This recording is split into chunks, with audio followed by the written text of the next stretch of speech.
ඔයත් හොඳ smart time එකක් හොයනවද?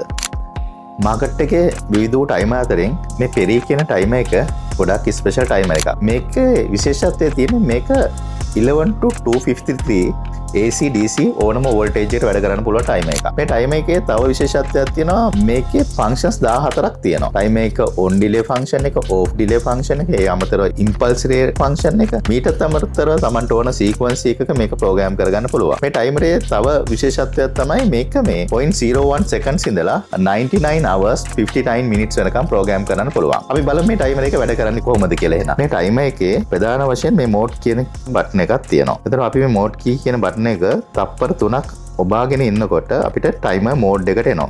එතකොට දැන් මේ ටයිමර් ෆන්ක්ෂන් එක අපිට වෙනස් කරන්න පුළුවන් මේ F3, F1, F2 එහෙම කියලා ෆන්ක්ෂන්ස් 14ම ටයිමින් ෆන්ක්ෂන් එක වෙනස් කරන්න පුළුවන්. මම මේ දැන් F3 කියන ෆන්ක්ෂන් එක තියාගත්තාම මේ F3 කියන ෆන්ක්ෂන් එක OK බටන් එක OK කරනවා.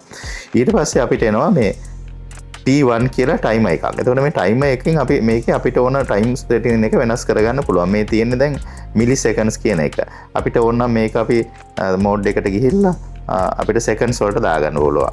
එතකොට සෙකන්ඩ්ස් වලදී තව දාන්න පුළුවන් සෙකන්ඩ්ස් මිනිට්ස් සෙකන්ඩ්ස් වලට දාන්න පුළුවන්. මෙහෙම අපිට ටයිමර් එකේ ෆන්ක්ෂන්ස් ටික වෙනස් කරගන්න. මේ අවර්ස් වලට දාන්න පුළුවන්. අපි මේක අපි දැන් දාගමු මේ මිලි සෙකන්ඩ්ස් වලට.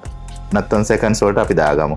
සෙකන්ඩ්ස් මේක OK කළා අපි 1 සෙකන්ඩ්ස් වලට ආයි OK කරගන්නවා. 1 සෙකන්ඩ්ස් වලට OK කරලා T2 එකත් අපි 1 සෙකන්ඩ්ස් වලට OK කරගන්නවා. එතකොට අපි මේ ටයිමර්ස් දෙකක් ප්‍රෝග්‍රෑම් කරන්න යන්නේ ටයිමර් 1 එකයි ටයිමර් 2 එකයි. එතකොට ටයිමර් 2 එක 1 සෙකන්ඩ්ස් වලින් මේ ටයිමර් එක මේ විදිහට ඔපරේට් වෙනවා. ඔයාලට දැනගන්න මේක ප්‍රෝග්‍රෑම් කරන හරිම පහසු ටයිමර් එකක්. මම හිතන්නේ මේකේ ෆන්ක්ෂන්ස් 14ම අපිට මේ වගේ ප්‍රෝග්‍රෑම් කරලා බලන්න පුළුවන්. ඔයාලටත් මෙවැනි ස්මාර්ට් ටයිමර් එකක් ඕන වුණොත් එවර්බෝල්ට් අපිව පහත සඳහන් කන්ටැක්ට් නම්බර වලින් සම්බන්ධ කරගන්න.